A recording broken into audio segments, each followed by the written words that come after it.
नमस्कार दोस्तों, मैं हूं संतोष पाठक और एक बार फिर से आपका स्वागत कर रहा हूं द न्यूज लॉन्चर पर। दोस्तों, इस समय प्रयागराज में आस्था का महाकुंभ चल रहा है और वहीं देश की राजधानी दिल्ली में मतदान चल रहा है अगली सरकार को चुनने के लिए। इन दोनों घटनाक्रम को लेकर आज कई अहम तस्वीर, कई अहम वीडियो आए और आज मैं उस पर एक अलग ही अंदाज में आपके साथ बातचीत करने के लिए यहां आया हूं। शुरुआत प्रयागराज से आए इस वीडियो के साथ करूंगा। वीडियो में आप देखेंगे कि किस तरह से प्रधानमंत्री नरेंद्र मोदी संगम पर पहुंचकर डुबकी लगा रहे हैं, स्नान कर रहे हैं। इसको पवित्र स्नान कहा जा रहा है। मंत्रोच्चारण के बीच किस तरह से प्रधानमंत्री नरेंद्र मोदी संगम पर डुबकी लगा रहे हैं, ये स्क्रीन पर वीडियो के माध्यम से आपको नजर आ रहा होगा।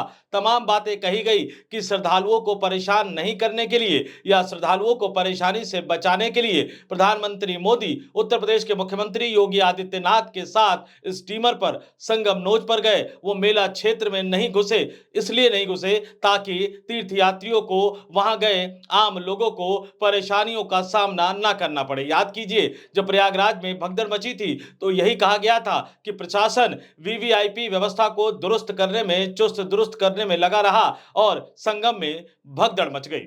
लेकिन आज उससे भी एक बड़ा सवाल खड़ा हो रहा है। हम और आप तमाम लोग मुहूर्त पर यकीन करते हैं। मुहूर्त पूजा करने का, मुहूर्त बच्चे के जन्म के छठी संस्कार मनाने का, शादी ब्याह का, जनेऊ का, उपनयन का, तमाम चीजों का, मुंडन का, तमाम चीजों के मुहूर्त की बात करते हैं। लेकिन वर्ष 2014 के बाद इस देश में सबसे ज्यादा शब्द जिसे चर्चा में होना चाहिए था वो है चुनावी मुहूर्त, चुनावी पर्यटन। यानी पूजा अर्चना करने का, तीर्थ यात्रा करने का, मंदिरों में जाकर भ्रमण करने का, मंदिर में जाकर पूजा करने का सबसे अच्छा दिन कौन सा हो सकता है जिस दिन इस देश में कहीं ना कहीं चुनाव चल रहे हो। जी हां, आपने बिल्कुल ठीक समझा। यह सवाल क्यों उठकर निकलकर सामने आ रहा है कि एक तरफ देश की राजधानी दिल्ली में चुनाव चल रहा है तो वहीं दूसरी तरफ प्रधानमंत्री नरेंद्र मोदी के संगम में स्नान करते हुए, डुबकी लगाते हुए जो वीडियो है, फोटो है, वो तमाम मेन स्ट्रीम मीडिया पर, सोशल मीडिया पर छाई हुई है। या कोशिश इस बात की जा रही है कि ये वीडियो, ये फोटो सोशल मीडिया पर छाया रहे, मेन स्ट्रीम मीडिया पर छाया रहे, ताकि दिल्ली का जो मतदाता छुट्टी का आनंद ले रहा है, अपने अपने घरों में बैठा है, वो उत्साहित हो जाए, प्रेरित हो जाए, बूथ पर पहुंचे, वोट करे। और वोट किसको करे, इसको हम और आप तमाम लोग जानते हैं। तो ये चुनावी मुहूर्त, ये चुनावी पर्यटन, इसकी कहानी क्या है, इस कहानी को लेकर मैं आपके सामने आया हूं। सवाल सिर्फ 5 का है, सवाल सिर्फ 5 का है। 5% चाहिए और इस 5% के खेले ने प्रधानमंत्री नरेंद्र मोदी को आज के दिन दिल्ली से दूर जाकर, उत्तर प्रदेश के प्रयागराज जाकर संगम पर स्नान करने के लिए, अब आगे जो शब्द है उसका मैं इस्तेमाल नहीं करूंगा, आप खुद अंदाजा लगा लीजिए। लेकिन एक तरफ मतदान, दूसरी तरफ स्नान, क्योंकि सवाल है सिर्फ 5 का।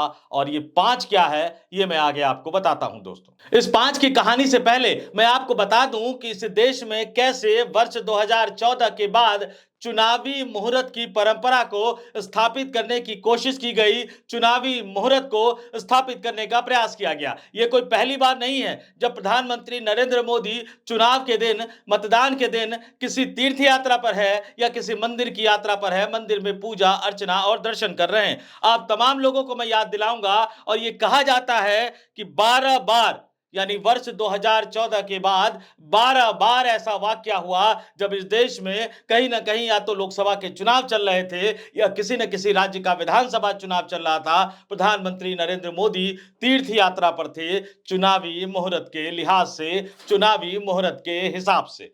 और अब क्या कुछ निकलकर सामने आ रहा है, ये तमाम तथ्यों के साथ मैं आपको बताऊंगा। याद कीजिए, 2019 का लोकसभा चुनाव, 2019 के लोकसभा चुनाव में 19 मई 2019 को लोकसभा के आखिरी चरण का मतदान था।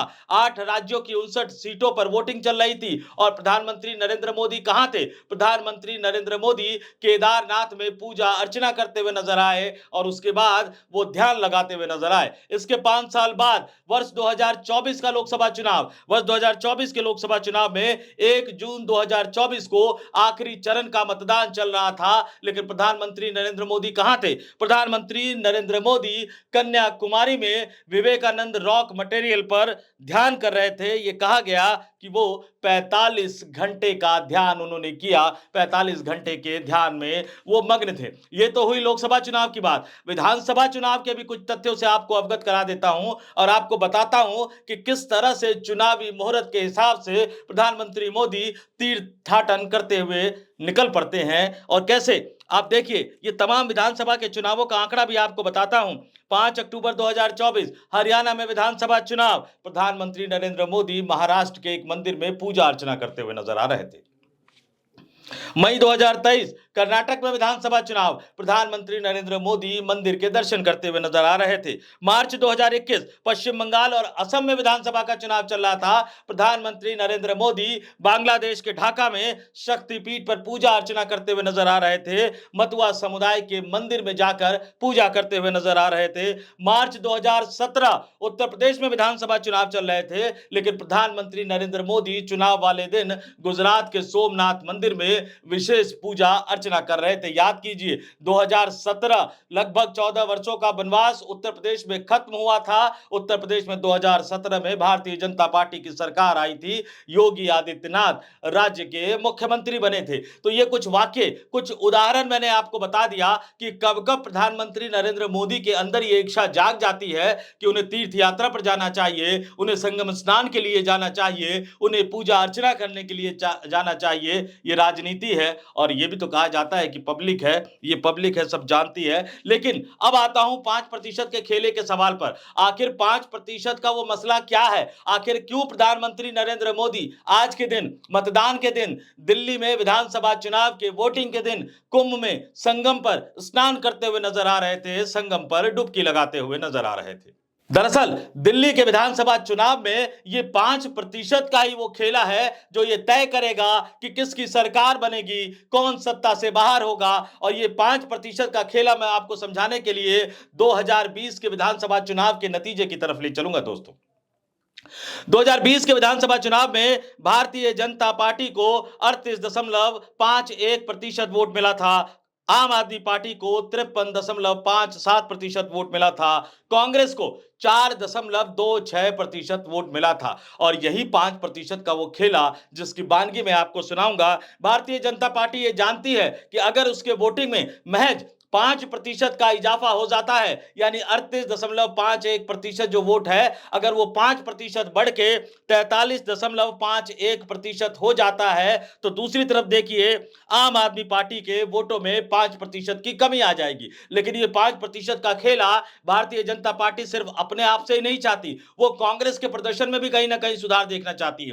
तो पिछली बार जिस कांग्रेस को 4.26% वोट मिले थे, अगर उसका भी 5% वोट बढ़ जाता है, इस बार तो राहुल गांधी, प्रियंका गांधी ने काफी मेहनत की है। ये कहा जा रहा है कि दलित और मुस्लिम मतदाता कांग्रेस को वोट कर सकते हैं। तो ये जो कांग्रेस का 4.26%, इसमें 5% का अगर इजाफा हो जाएगा तो ये 9.26% के आसपास पहुंच जाएगा, लगभग 10% के आसपास। और ऐसे हालात में जब भारतीय जनता पार्टी और कांग्रेस दोनों के वोटों में 5-5% का इजाफा हो जाएगा, तो आम आदमी के वोटिंग परसेंट में, आम आदमी को मिले मतों की संख्या में 10% की कमी आ जाएगी। यानी पिछले विधानसभा चुनाव में जो 53.57% वोट आम आदमी पार्टी को मिला था, वो इस बार घटकर महज 43.57% के आसपास रह जाएगा।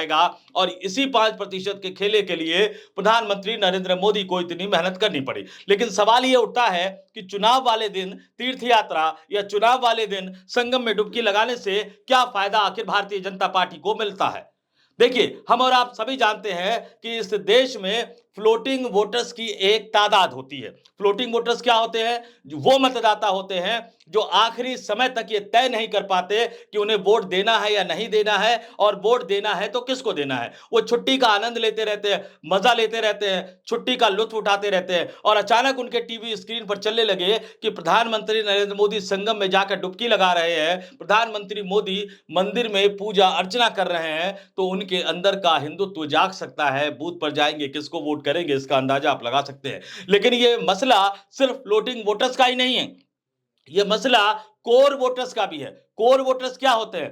कोर वोटर्स वो होते हैं, मान लीजिए भाजपा के संदर्भ में बताऊं, जो पूरी तरह से जब भी वोट करने जाएंगे वो भारतीय जनता पार्टी को ही वोट देंगे, या तो वो वोट करने नहीं जाएंगे और अगर बूथ तक पहुंचेंगे तो भाजपा को वोट देंगे। लेकिन जिस तरह से टिकट बंटवारा किया जाता है, जिस तरह से सरकार, केंद्र सरकार की नीतियां होती है, भाजपा का जो समर्पित कोर वोट बैंक है वो कई बार हालात ऐसे बन जाते हैं, परिस्थितियां ऐसी बन जाती है कि वो नाराज होकर घर पर बैठ जाता है कि नहीं मैं वोट डालने नहीं जाऊंगा, और ना ही वो किसी को वोट डालने के लिए उत्साहित करता है। लेकिन जब घर बैठा है, टीवी देख रहा है, हाथ में रिमोट कंट्रोल है और तमाम गोदी मीडिया के चैनल से दिखाने लगते हैं कि किस तरह से आस्था के महाकुंभ में प्रधानमंत्री नरेंद्र मोदी डुबकी लगाते हुए नजर आ रहे हैं, पूजा अर्चना करते हुए नजर आ रहे हैं, मंत्रोच्चारण के बीच संगम में स्नान करते हुए नजर आ रहे हैं, तो ये जो कोर वोटर्स है उनके दिल में भी कुछ कुछ होने लगता है, उनके अंदर भी कुछ कुछ भावनाएं जन्म लेने लगती है, और फिर ये भावनाएं उन्हें मजबूर करती है पोलिंग बूथ तक जाने के लिए और एक खास